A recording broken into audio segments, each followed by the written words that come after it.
This is 666 Fifth Avenue, just blocks away from MSNBC's headquarters in New York.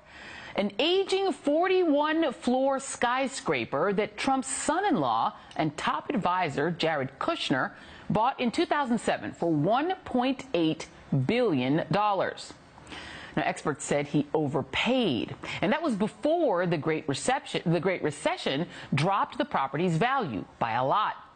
And now the Kushner family real estate business is strapped with a $1.2 billion mortgage with escalating interest rates. Not enough tenants to cover the interest payments, and a bill that comes due in 18 months. That may explain why Kushner has been on a globe-trotting money hunt. The problem is, Kushner's role in the White House has made 666 Fifth Avenue toxic to potential investors, according to the Chicago Tribune. You might say the property is bedeviling him. Ba-dum-bum. Joining me now is Tim O'Brien, MSNBC contributor and author of Trump Nation, The Art of Being the Donald. Tim, we brought you on to talk about Donald Trump and Jared Kushner, but I cannot resist asking you about his tweet storm this morning. Donald Trump went on a little bit of a tear. We're going to get into it later in the show.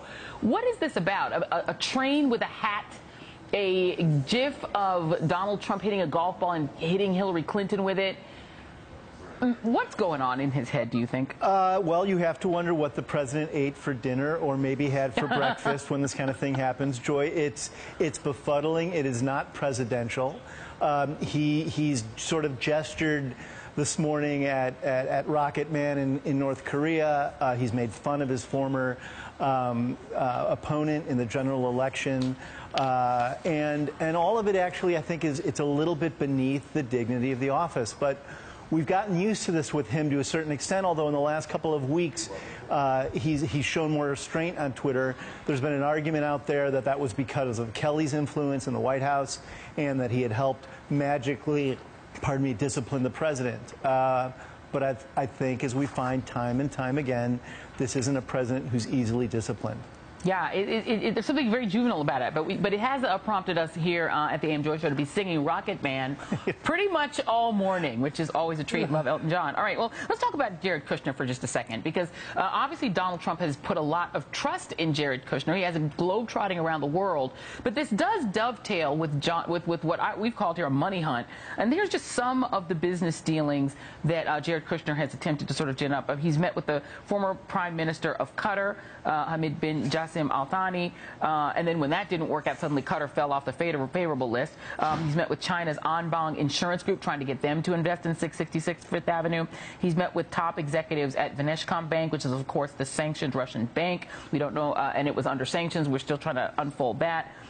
Do you get the sense that Donald Trump is allowing Jared Kushner to go around the world negotiating for the United States in part as a way to allow him to also try to get investors for his business? Well, we'll have to ultimately find out the answer to that question, I think, through the Mueller investigation. We still don't know a lot about what the communication was between the president and his son-in-law. What we do know, and as he pointed out this morning, is there's a real danger of possible quid pro quos here in which the president's son-in-law is using the family's newly found power during the transition period before Trump gets sworn in as president to feather their nest. And in the Kushner's case, it's not merely trying to make money, it's trying to actually prevent a financial disaster from enwrapping the entire family. 666 Fifth Avenue was an enormous mistake by Jared Kushner. He did overpay for it.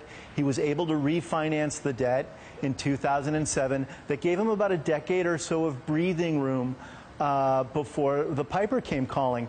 Fortunately for him, an intervening event happened before the 10-year clock ran out. His father-in-law became president. And in the transition period, we know that Kushner already tried to arrange a refinancing with Chinese investors. When my colleagues at Bloomberg brought some daylight onto those negotiations, they blew up. And there was a real issue then as to whether or not his conversations with the Chinese would end up compromising foreign policy or trade agreements with the Chinese. You have exactly the same issue with the Russians, with the added magic here, of course, that Donald Trump during the 2016 campaign solicited Russian involvement in the U.S. elections willy-nilly and irresponsibly. Yeah, indeed. Well, stay right there, Tim. I want to keep you around, but I want to also bring in our panel. Scott Dworkin, senior advisor to the Democratic Coalition Against Trump. Nayyera Haq, former senior advisor at the State Department and former White House senior director and political strategist Fernando Bondi. Thank you guys all for being here. And Scott, I want to go to you on this same question of Jared Kushner. This was Jared Kushner back in July 24th. Speaking, which is something he doesn't do a lot in public, and talking about Russia. I did not collude with Russia, nor do I know of anyone else in the campaign who did so. I had no improper contacts. I have not relied on Russian funds for my businesses. And I have been fully transparent in providing all requested information. Scott, you do a lot of digging about Jared Kushner and his business dealings in Russia. Is any of that true? No. He colluded with Russia. I think that's been proven at this point. But whether or not it was criminal, it comes to the context of the campaign. Well, when you say he colluded with Russia, what do you mean?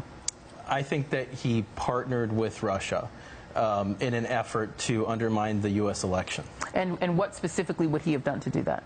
Running the online operation program with Russia in tandem, and targeting things on Facebook and on Twitter to try and undermine the election. So the idea, of course, we know that, and none of this has obviously been proven by Bob Mueller yet. He's still investigating it. But the idea is that Jared was actually in charge of the online operation for the Trump campaign. And so the question would be, could the Russians have figured out on their own, without someone on the American side saying, no, target this state, target this kind of voters, and giving them some metrics? Is that what you're getting at? Exactly. And Nayyera, the other piece of the Kushner puzzle is this question. He said also he had no improper contacts, which we do know that he had that meeting, a couple of meetings. There's the one with the National Bank that has come out, that meeting in Trump Tower with Donald Jr. and others and many Russians. It's not clear what we don't know what they talked about in those meetings, but is there at least a circumstantial case here that some of what these meetings were about was 666 Fifth Avenue? This is generally why you don't mix family politics and business, right? This is part of what the Emoluments Clause was going at, because we don't want the United States, the presidency, to be operating the way these kleptocracies operate in Russia and elsewhere around the world. So this is already problematic for us culturally in the United States, and that's essentially what the Mueller investigation is getting into. And they're getting into it in partnership with the State Attorney General of New York, and that's key, particularly when we talk about the 666 building, because that's New York real estate issues, which then allows a state crimes, or potentially the state challenges to be coming if a federal investigation on, say, Manafort gets pardoned by Donald Trump as president.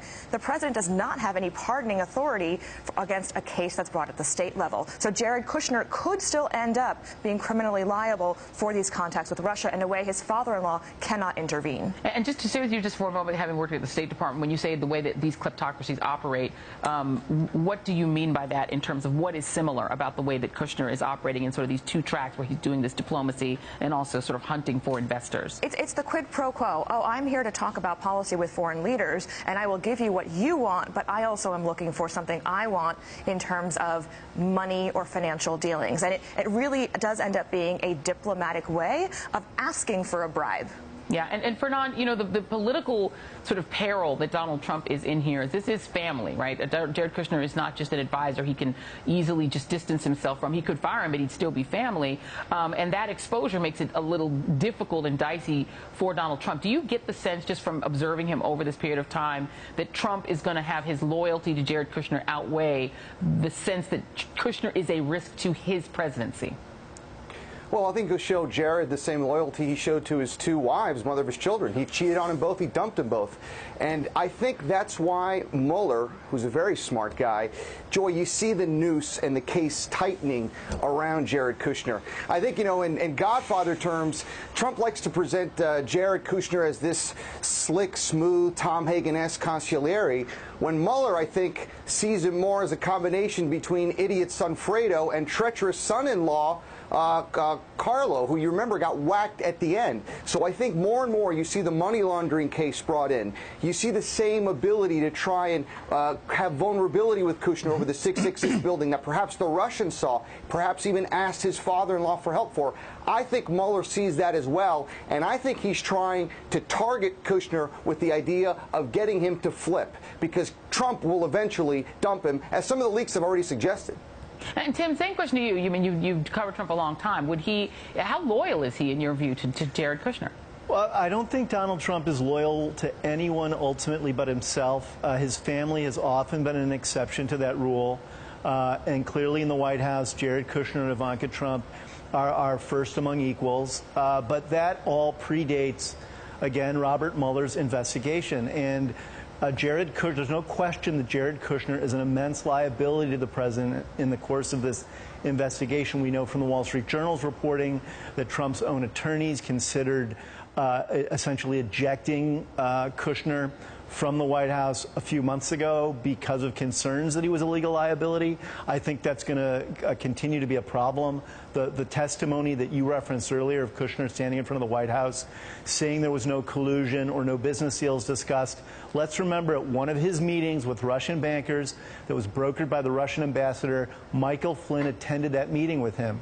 And if Michael Flynn was under surveillance, either through email or telephone contacts, during that time, investigators are going to have some information about what took place at those meetings via Flynn that may run contrary to what Kushner told Congress. And Scott, I mean, there do seem to be these, multiple points of contact with Russians, Russian businesses, Russian investors. Is that as true for Jared Kushner as it seems to be true for Donald Trump? In some cases, it seems to be more true for Kushner to have these sort of connections. And it seems that some of his best friends are Russians.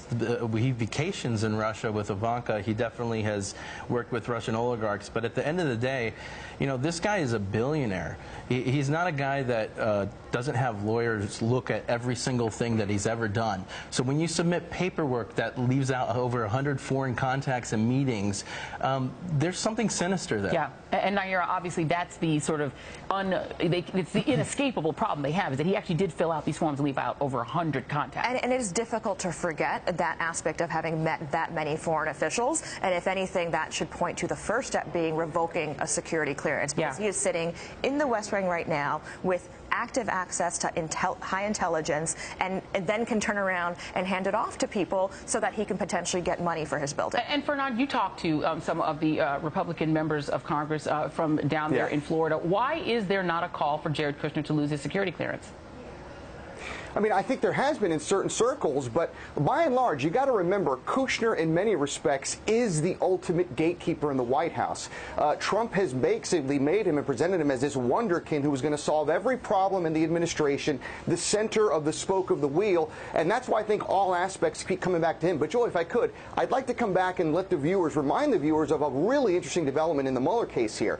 It seems more and more that this is being set up as a showdown to target two: Donald Trump Jr. and Jared Kushner. Now we see the noose again tightening around Kushner.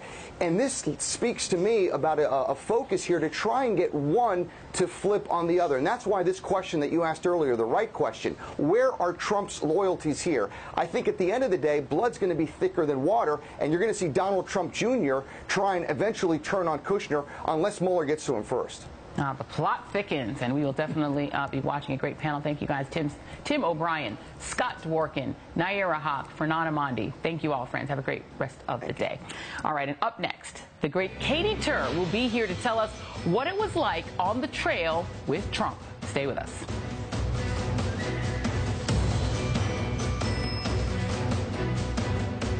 Hey there, I'm Chris Hayes from MSNBC. Thanks for watching MSNBC on YouTube. If you want to keep up to date with the videos we're putting out, you can click subscribe just below me, or click over on this list to see lots of other great videos.